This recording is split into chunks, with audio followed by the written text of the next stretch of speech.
So, dear friends, let's enjoy listening to three sounds of the bell. Another opportunity to come home to ourselves in this present moment.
So, dear friends, today is Sunday, the 10th of January, and we're in our online Dharma hall, looking at the theme of beginning afresh. We've spoken already about how we can begin afresh in every moment, with every step, with every breath. And it sounds very simple to be able to do this. And we've heard in the reading about how we can stop and calm ourselves. We might remember that stopping and calming is the first of the two steps of meditation. And the second step is looking deeply. So in our tradition, beginning afresh is not a big project that we set ourselves. It's about coming back to ourselves in this present moment. But we know that our mind, if this is our body, we know that our mind is very active and may often go off thinking about the future, maybe a bright future, maybe a catastrophic future, may go to the past, thinking about how things were in the past and wishing they'd be like that again, or wishing they'd never be like that again, and getting lost also just daydreaming in this present moment. And so to begin afresh is to bring our mind back to our body in this present moment, to let go of all that mental agitation. And although it sounds easy and simple, it sounds simple, but it's not that easy. And I know for myself there's many barriers that prevent me bringing my mind back to my body and enjoying the present moment. There can be ideas about what I think I should be doing, that I must be doing, how I need to behave, support others, things that I need to achieve or want to achieve. And I can kind of get lost in a lot of those things. So one of the things that helps me and supports me to begin afresh is a quote from Thai, which I'll share with you now.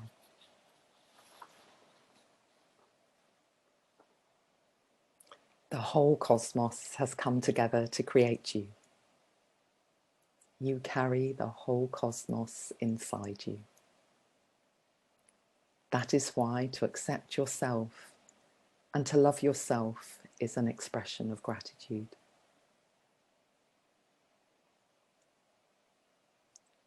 So remembering this quote helps me to get away from the idea of myself as an isolated person with a lot of shoulds and musts, and helps me to tune in to that larger perspective and to remember that bringing my mind back to my body and being present is an expression of love, of acceptance, and of gratitude for all that has made me possible in this moment. All my ancestors, all the conditions that Mother Earth has provided, the minerals, the plants, that have supported my ancestors, that have supported me to be here, you to be here. And so beginning afresh, taking care of myself, stopping, calming, is an expression of gratitude for all that is. And at this time of year, thinking about the new year, I'm especially grateful for my Scottish ancestors who take celebrating the new year very seriously. I'm sure many of you know that. I was born in Scotland, but we moved away when I was very small. My dad's job was very specialised, and we had to move to England for his work. But the one tradition that we kept alive was celebrating the new year. And on New Year's Eve, my mum would invite all the neighbours and friends round, and we'd play games and enjoy each other's company. And just before midnight, everybody would be lined up, except my mum, to go out the back door. And one person would be lined up to come in first. And they would carry bread, a piece of bread, a piece of coal, and some salt. So we'd all go out the back door. And after midnight had struck and it was the new year, the front door would be open and my mum would be there to greet the first footers. And the first person through the door would bring the bread, the coal and the salt, and be welcomed Happy New Year with a big embrace from my mother, and then everybody else afterwards would also get the embrace, the Happy New Year. And I could tell it was very, very important to my parents to have that tradition, and that it was something that had come from many generations of near ancestors in our Scottish families. And as my mum explained it, it was about remembering that we have the things that we need to thrive. And the symbolism is that when we have community and friends come through the door, bearing coal, which we need to keep warm, bread, which we need to sustain us, and salt, which gives us taste and flavour, then we have what we need to be happy, to thrive. We need community. We need things to keep us warm. We need something to sustain us and something to give us flavour.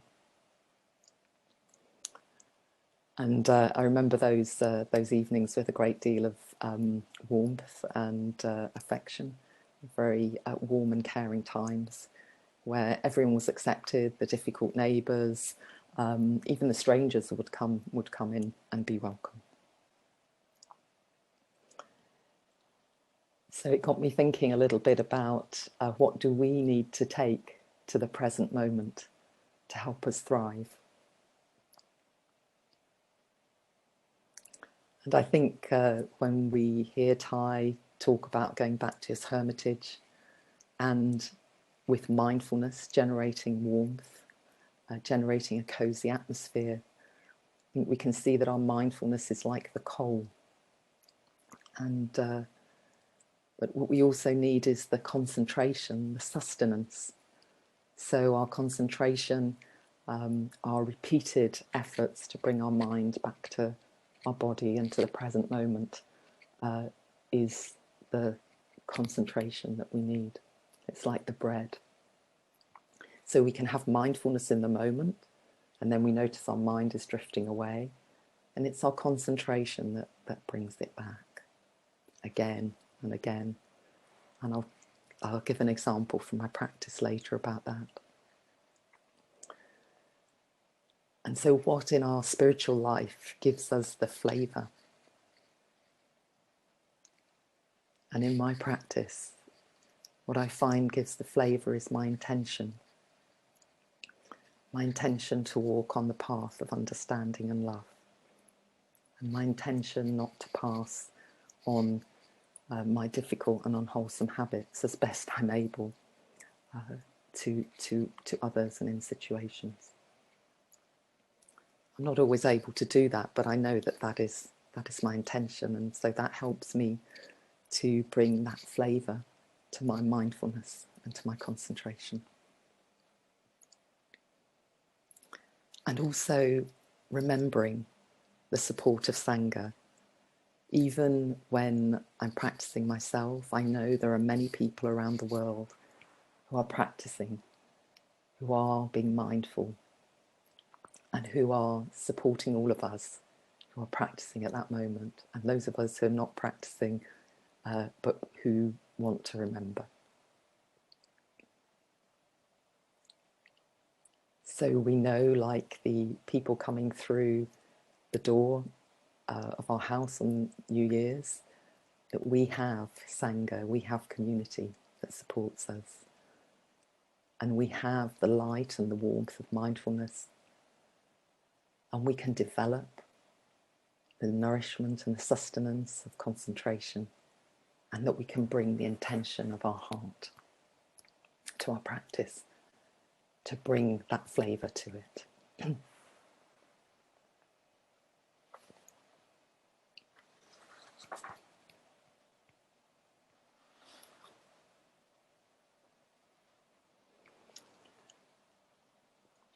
And just as my mother explained about recognising the conditions that are there to help us thrive, we know that's also part of our tradition, looking at the conditions for happiness that we already have. And sometimes we do this in different ways, but I thought we could just take a few breaths this morning to think about some of the very small things that have supported us, just from getting up this morning to getting here into this Dharma hall today, that have supported us. So I'm thinking about the very small things, the spoon that we ate our cereal with, maybe the door handle we opened the door with. If you're a glasses wearer, the glasses that enable you to see, the tap you turn to wash your hand. So let's just take a few moments to connect with some of the things that are supporting us to have a comfortable life and to be happy in our life.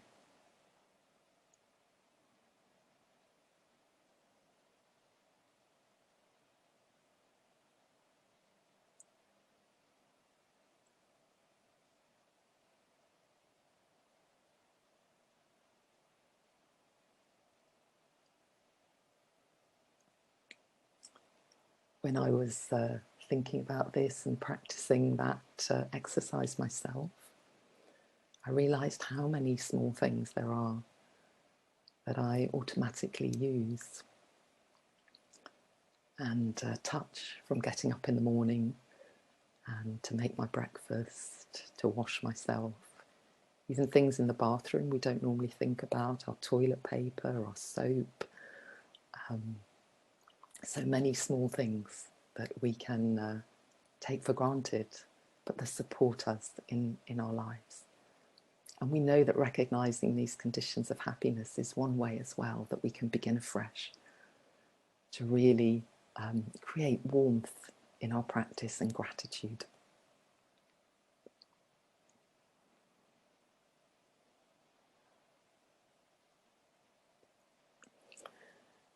So what can help us begin afresh? What can help us to remember to come back to the present moment?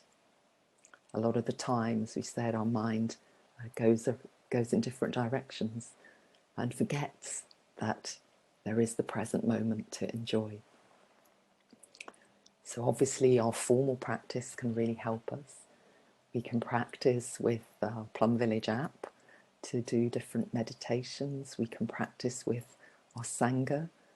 We can practice with different, we have morning meditations offered by Plum Village UK. I know some larger Sanghas also offer morning meditations. So we have a lot of support to do formal practice. But it's also important to be able to remember during our daily life, and looking at how can we remember and bring our mind back to the present moment to begin afresh with daily activities. And So remembering to do that can be very helpful. And one of the things I wanted to share with you that I've been practicing being aware of is washing my hands. So we know at this time washing our hands is even more important than ever. And it can be a wonderful practice to just be aware of our hands as we turn on the tap, to be aware of the feeling of the soap, to be aware of the feeling of the water, the temperature, the pressure of the water. We can be aware of the feeling of our hands massaging and rubbing each other and trying to get all the cracks and creases clean. So this can be a very joyful practice that we do anyway, every day. And what I've done is set my intention that I will be mindful while I wash my hands. And during that time, I can really come back to my body, come back to the present moment, and come back to that simple action of washing my hands. So that's one example of things that we can do in our daily life to begin afresh, to remember to come back to the present moment and to come out of forgetfulness. So you might like to try that, or think of some of the other things that you do on a daily basis that you can bring your attention to. And it's good to choose something that might take 30 seconds or more, like hand washing, because we know from neuroscience that that's the time it takes to set a new neural pathway. So if we are able to bring ourselves into the present moment with our hand washing for more than 30 seconds, we've set up a new neural pathway of being present. So this can be a helpful thing to consider. And in our reading, we also heard Thai talking about coming back to his hermitage and it being untidy. Things were all over the place. And sometimes when we come back to ourselves, we find that's the situation in ourselves. And Thai reminds us in the reading that we can generate our mindfulness to look after that suffering, that untidiness, and bring the warmth of mindfulness, of care, and our concentration to look after our suffering and to tidy up in our hermitage, on our island of self. So we can think about it as if we have our mindfulness, which is steady, and our suffering or untidiness, which is jangling around, and we bring our steady, calm, warm mindfulness to take care of the jangling, to take care, to embrace, to look after, and to calm down our jangling suffering. And I just want to share with you an example from my own practice of using that approach, and also where a lot of concentration was needed. Mindfulness, concentration, and a strong intention. And the situation was quite a few years ago. It was a beautiful spring day, and I could feel the sun on my back, and I could smell the fresh mown grass, because I was walking on a common in South London, and I could see the fresh green leaves on the trees, and I could also feel the warm hands of my son and daughter in my hands as we were walking along. And they were quite small at that age, I think about 4.5 and 2.5. So I was really enjoying being there, taking steps on the earth, and really being aware of all the wonders that were around me. And then my daughter asked me a question, and I felt a full-on stress reaction to that question. I felt the adrenaline pump in my stomach, and my chest contracted, and my thought was, I need to run away from here with my children. But my mindfulness was there. So this massive fear came up and I was very aware of it.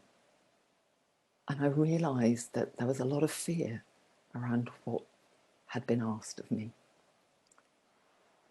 And the question was, Mummy, can I climb the tree? And for me, that just provoked this massive fear. But fortunately, there was mindfulness there. And there was also my strong intention to walk on that path of understanding and love for myself and for others, and not to pass on my fear if I was able. So in a sort of split second, I realised what was happening and realised that I wanted to look after this fear with my mindfulness. So I took some deep breaths and said, yes, darling, you can go and climb the tree. And I started to look after my fear. But this fear was very, very strong. And it kept going, no, but what about this? What about if she falls? And the mindfulness was there taking care. And the fear was jumping out again. And the mindfulness and the concentration were there looking after. It felt like a long time standing under that tree with my mindfulness, my concentration, my fear, my daughter really enjoying herself, and myself with all this going on. The fear jumping around, the mindfulness, embracing and caring and calming. And then she came down the tree and we had a lovely time in the park for the rest of the afternoon. And then I realised she's only 4.5. She's going to want to climb the tree every time she goes to the park. I'm going to have to practice with this every time. And I did. I practiced every time. I used my concentration every time, my mindfulness, my concentration, my intention. I knew there was the support of the Sangha there for me. And I knew that this was the way that I wanted to practice. And bit by bit, over the days, the weeks, the months, I began to be able to relax a little more, be able to look after that fear. And also take time when I was sitting on my cushion to invite that fear to speak to me, to look into the roots of the fear. And what I could see was that even before I could speak, I was trying to walk, and I wasn't a natural walker. I would fall a lot. And I actually fell down the stairs a lot as a child. And so my mum was very concerned about me not climbing. And she would always tell me not to climb. And I developed a fear of heights and so on. So when my daughter was asking me to climb up the tree, I think all these roots from my childhood, all this fear was there. So sometimes we go back to ourselves, and we find things that are not easy. We find things that come back from our childhood, and maybe that are ancestral patterns that we have inherited. And sometimes it feels uncomfortable to be with them. But we know we have the support of our Sangha. We know that we have the steadiness, the warmth, the care of our mindfulness. We know that we can develop our concentration. And we also know that we have our intention to be on this path of understanding and love, which we can bring to the whole situation.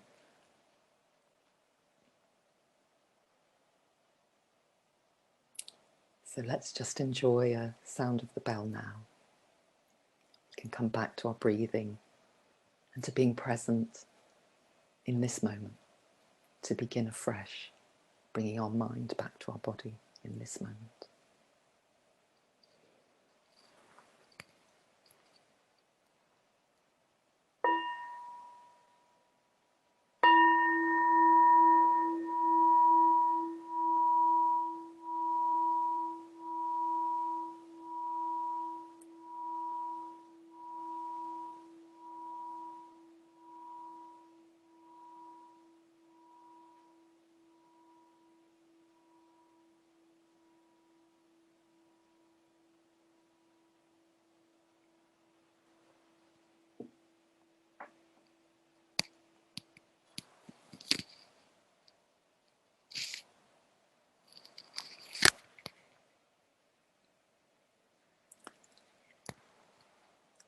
Of course, I've talked about a very clear suffering, which had a clear trigger.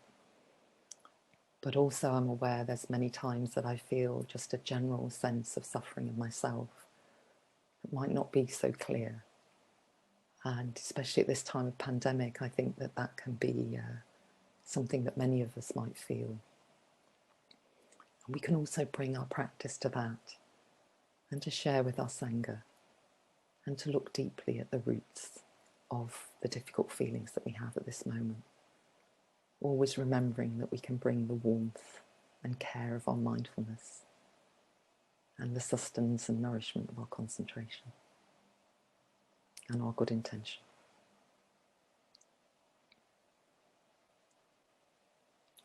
So I talked about my practice of being aware of washing my hands. And I talked at the beginning about how our practice has 2 stages, our meditation practice. The first step is to stop and calm and come back to the present moment. And the second step is to look deeply. So one other thing we can do is we can look deeply into our hand. So if we want to enjoy our hand washing, we can enjoy stopping and coming back to that. But we can also look deeply into our hand and see what it is that has made our hand what it is today. So let's just take a few breaths together and look at our hand and consider what are the things that have made this hand possible today.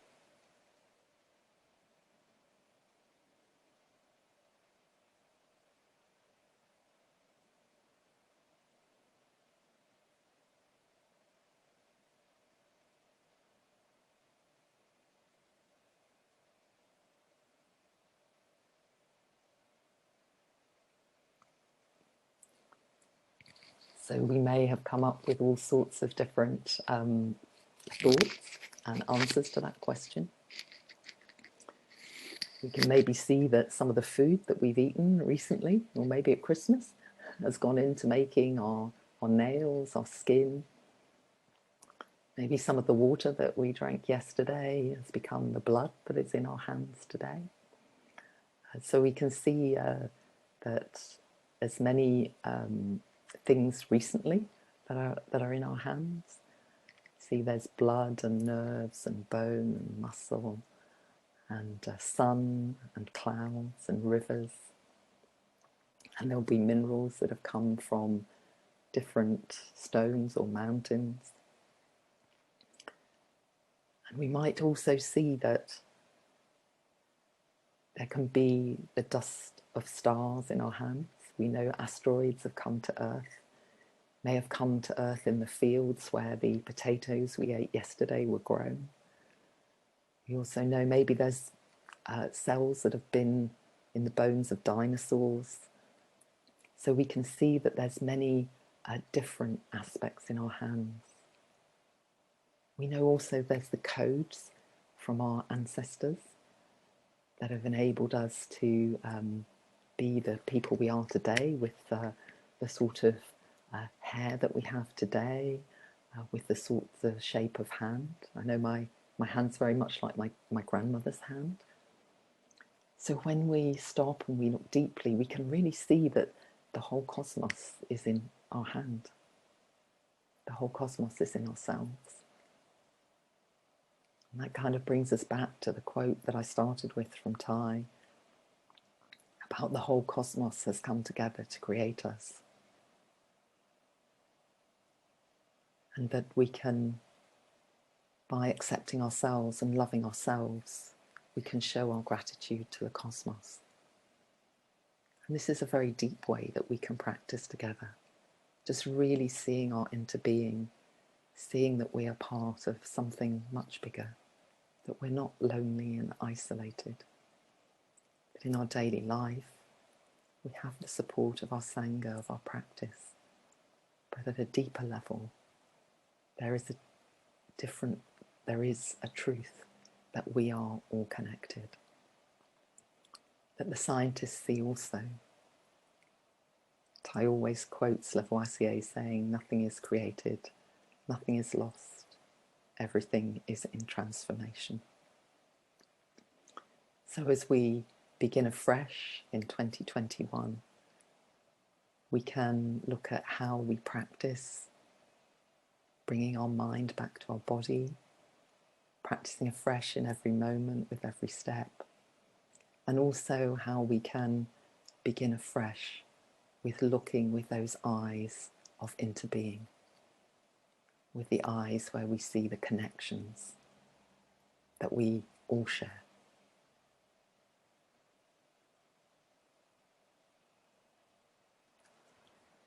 So, dear friends, I'm going to end there and offer 3 sounds of the bell, and we can move into our section on reflections.